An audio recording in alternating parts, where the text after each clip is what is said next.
La fidélité de Dieu ne se mesure pas par l'absence d'épreuves. Premièrement, la fidélité de Dieu n'est pas la fin de la souffrance. Souvent, on imagine la fidélité de Dieu comme tout va bien. Je ne suis jamais malade, aucune crise ne me touche, etc. Mais la Bible nous montre le contraire. Abraham, Moïse, David, Job, l'apôtre Paul, les prophètes ont tous été éprouvés. Et pour autant, Dieu n'en était pas moins fidèle. Job fut fidèle, mais éprouvé. Paul vit la main de Dieu, mais portait une épreuve dans sa chair, selon 2 Corinthiens 12. La fidélité de Dieu se mesure à sa présence fidèle, à sa promesse tenue malgré la tempête. Elle se mesure à sa sainteté préservée en dépit de la souffrance, mais pas à l'absence d'épreuves. Deuxièmement, la fidélité de Dieu se voit dans la croix. La preuve suprême de la fidélité de Dieu, ce n'est pas la mort du mal, mais la mort de son Fils pour nous. Jésus est tombé dans la souffrance, mais son abandon n'était pas un signe de la défaite de Dieu. C'était l'accomplissement de sa fidélité à la promesse de rédemption. La fidélité de Dieu se révèle non quand tout est paisible, mais quand il tient sa parole au milieu de la crise. La fidélité de Dieu se révèle dans la continuité de sa grâce. La fidélité de Dieu consiste à ne pas nous lâcher dans la souffrance, à rester près de nous dans la nuit, de renouveler sa grâce chaque matin. Selon le psaume 139, verset 8, qui déclare « Si je monte aux cieux, tu es là. Si je fais mon lit dans le séjour des morts, tu es là. » La fidélité de Dieu, c'est la continuité de sa présence, de sa bonté, de sa protection, même quand la souffrance est présente. Beaucoup de chrétiens pensent que si Dieu est fidèle, tout devrait aller bien. Si Dieu est bon, il devrait m'épargner de la souffrance. Mais quand la maladie vient, quand les épreuves arrivent, le doute s'installe et on se demande si Dieu nous a abandonnés et s'il est encore fidèle. La Bible, pourtant, ne relie pas la fidélité de Dieu à l'absence d'épreuves, mais à la persévérance de sa grâce au milieu de nos difficultés. La fidélité se voit dans l'histoire de Job. Le livre de Job est un grand laboratoire de foi. Job est décrit comme un homme juste, pur et fidèle à Dieu, et pourtant, il est frappé par la perte de ses biens, par la mort de ses enfants, par la maladie physique, par le rejet et l'accusation de ses proches. Dans tout cela, la question n'est pas est-ce que Dieu punit Job, mais est-ce que Dieu est fidèle à lui-même, à sa justice, à son amour, même quand tout s'effondre? La réponse est bien évidemment non, car la fidélité de Dieu ne se mesure pas à l'absence de tempête, mais à sa présence révélée au milieu de la tempête et à la restauration promise à la fin du livre. Ensuite, la fidélité de Dieu n'est pas l'absence de souffrance, mais la constance de sa promesse. La fidélité de Dieu, c'est sa fidélité à sa parole. Il promet la vie éternelle et non la tranquillité permanente ici-bas. Il promet la résurrection et non l'absence de mort. Il promet la transformation, non l'absence de la croix, selon 1 Pierre 1, versets 6 à 7, qui déclare que nous sommes éprouvés par diverses épreuves, afin que la foi éprouvée, plus précieuse que l'or, nous obtienne la louange, la gloire et l'honneur à la manifestation de Jésus-Christ. Dieu est fidèle non parce qu'il empêche toute épreuve, mais parce qu'il sait ce qu'il fait dans l'épreuve et qu'il l'utilise pour accomplir son plan dans la sanctification. La fidélité de Dieu ne se mesure pas à la situation, mais à la présence de Dieu dans la situation. La vraie fidélité de Dieu, c'est qu'il est avec nous, dans la maladie, dans la solitude, dans la tentation, etc. Comme il l'était avec Isaac, Joseph, Moïse, Daniel et même dans la prison avec Paul.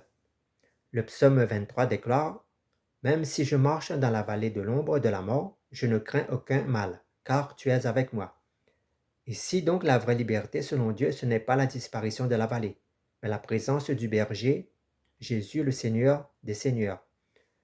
Lamentation 3, versets 21 à 23 déclare « Mais je me le rappelle au cœur, c'est pourquoi j'espère. Les bontés de l'Éternel ne sont pas épuisées, Ses compassions ne sont pas à leur fin, car elles se renouvellent chaque matin. Autrement dit, la fidélité de Dieu n'est pas une fois pour toutes, ni une promesse ponctuelle, mais c'est une grâce quotidienne, un renouvellement de miséricorde, même dans les jours les plus sombres. La fidélité, ce n'est pas l'absence de crise, mais la présence de sa grâce dans chaque crise.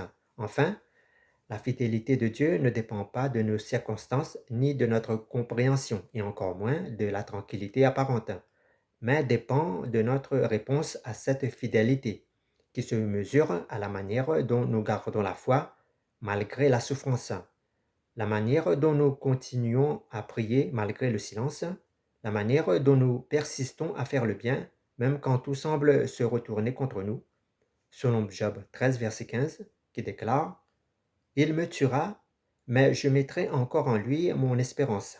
La foi de Job ne se mesurant pas à l'absence de souffrance, mais à la fidélité de Dieu au cœur de la souffrance. La fidélité de Dieu n'est pas un questionnaire de résultats, mais une histoire de relation. La fidélité de Dieu n'est pas une mesure de succès, mais une mesure de relation. Elle se voit dans la patience de Dieu face à nos faiblesses, dans la correction qu'il nous donne pour notre bien. Sa patience se voit aussi dans la grâce qu'il renouvelle envers nous, malgré nos échecs. Hébreux 12, versets 5 à 11 nous rappelle que Dieu discipline ce qu'il aime, comme un père envers son fils. La discipline n'est pas un signe d'abandon, mais de fidélité à notre sanctification. La fidélité de Dieu ne se mesure pas à la quantité de bons moments qu'on a vécus dans notre vie. La parole ne nous promet pas une vie sans épreuve, mais elle promet un Dieu fidèle au milieu de nos épreuves. La fidélité de Dieu se voit dans la progression de notre foi. Lorsque nous constatons que nous sommes devenus plus patients, plus humbles, plus dépendants de Dieu, même après diverses tribulations. La fidélité de Dieu se vit aussi dans la communauté, dans l'Église, en se soutenant les uns les autres, en portant les fardeaux les uns des autres.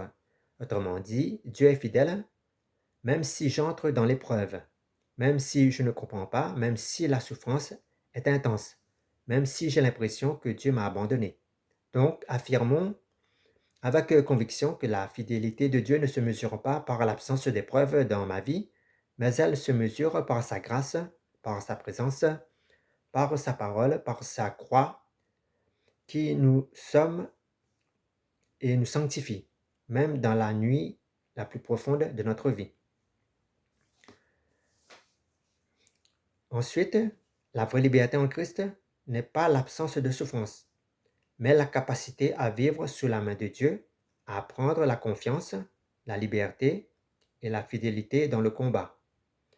Parfois, l'idée qu'on se fait de la liberté semble en contradiction avec la liberté dont nous parle la parole. Souvent, on imagine la liberté comme l'absence de contraintes, où il n'y a plus de règles, plus de limites, plus de douleurs. Cette idée est erronée, car même dans le monde, la liberté est régie par des règles, par des lois.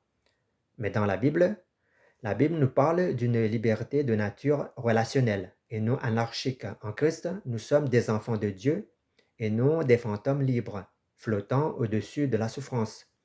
La vraie liberté en Christ, c'est de vivre sous la main de Dieu, c'est-à-dire dans la souveraineté de sa providence, dans la grâce de sa présence, dans la sécurité de son amour, même quand la souffrance est présente.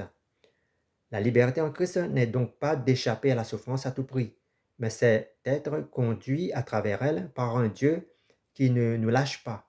C'est la différence entre un prisonnier qui s'évade sans protection et un enfant qui traverse une épreuve, marié, attaché à la main d'un père fidèle. Premièrement, la première liberté pour notre âme, c'est la confiance en Dieu. La vraie liberté commence par la confiance, car le péché nous a d'abord volé la confiance en Dieu, selon Genèse 3. La liberté en Christ libère notre cœur de la méfiance, du soupçon, de l'idée que Dieu serait cruel, injuste ou distant. Cette confiance signifie que nous croyons que Dieu connaît notre souffrance, qu'il peut faire quelque chose de bon pour nous, et qu'il ne nous abandonnera pas même au milieu de la nuit selon le psaume 23.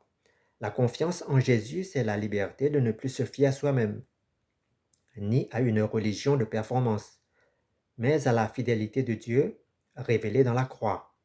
Vivre sous la main de Dieu veut dire qu'on se repose sur un Dieu qui est plus grand que la souffrance. Deuxièmement, nous avons besoin de la dépendance envers Dieu, et cette liberté de dépendance nous apprend à ne plus nous suffire à nous-mêmes, c'est-à-dire que nous prenons comme appui notre ego, notre chair, notre propre sagesse, alors qu'en Christ, la vraie liberté est de dépendre de Dieu seul. Autrement dit, la vraie liberté est de ne plus chercher sa sécurité, son identité, son approbation auprès des gens, de succès, de biens ou de compétences, mais auprès de Dieu lui-même. Dans certains cas, la souffrance brise nos illusions d'autosuffisance et nous ramène à la source. Jésus, dans Jean 15, verset 5, nous dit que sans lui, nous ne pouvons rien faire. La croix nous enseigne que même Jésus, le Fils de Dieu, a vécu en dépendance de son Père. Parfois, après nous avoir libérés, Dieu nous éprouve afin de nous délivrer d'une idolâtrie cachée, par exemple l'idolâtrie de la sécurité, du confort, de la maîtrise de sa vie. Vivre dans le confort ou la sécurité ne nous dispense pas d'avoir une relation avec Dieu. Troisièmement, en Christ, nous avons la liberté de rester dans la bataille et non de prendre la fuite. La liberté en Christ n'est pas synonyme de tranquillité selon le monde, mais c'est le fait de rester fidèle même dans le combat, dans les épreuves. La Bible ne parle pas d'une vie d'enfant de Dieu sans conflit, mais d'une vie dans le combat spirituel, où la foi, l'amour et la patience se forgent. La fidélité en Christ, c'est la liberté de ne pas fuir les difficultés, de ne pas murmurer contre Dieu, de ne pas revenir à l'esclavage ancien, même quand la route est longue et ardue. La fidélité en Christ se manifeste dans la prière continue, même au milieu de la douleur, dans la communion avec l'Église malgré les blessures, ou bien encore demeurer dans la sainteté quotidienne malgré les tentations, ce qui est précisément le terrain où s'exprime véritablement la liberté en Christ. La liberté n'est pas de ne plus combattre, mais c'est de combattre avec la conviction que notre victoire est assurée en Christ et avec la certitude que tout combat qu'on mène sous la main de Dieu est un chemin vers la gloire et non vers l'échec.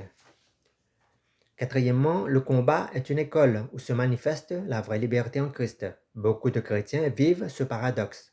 Dieu les a délivrés d'une grande chaîne, puis ils entrent dans un combat intérieur, familial, moral ou spirituel.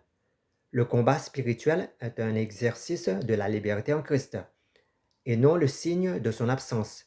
La vraie liberté se déploie dans la résistance à la tentation, dans la soumission à la souveraineté de Dieu. C'est aussi avoir la patience de subir l'épreuve pour glorifier Dieu. La liberté en Christ est une liberté active et non passive.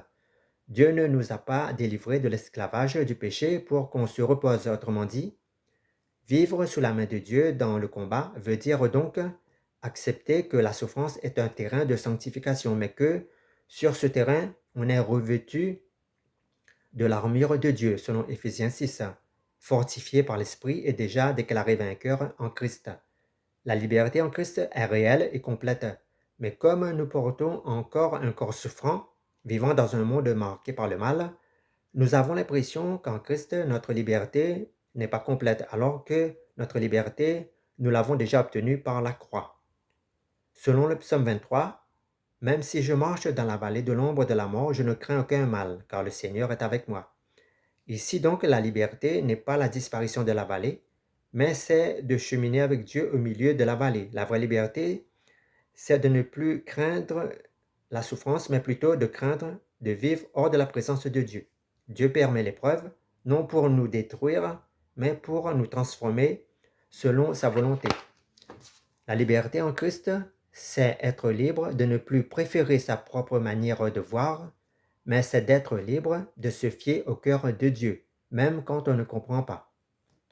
Proclamons donc avec force sur notre vie que même dans la souffrance, je suis libre en Christ, je suis dépendant de lui, je fais confiance à son cœur, je reste fidèle dans le combat, car Christ m'a déjà racheté et il m'accompagne jusqu'à la gloire.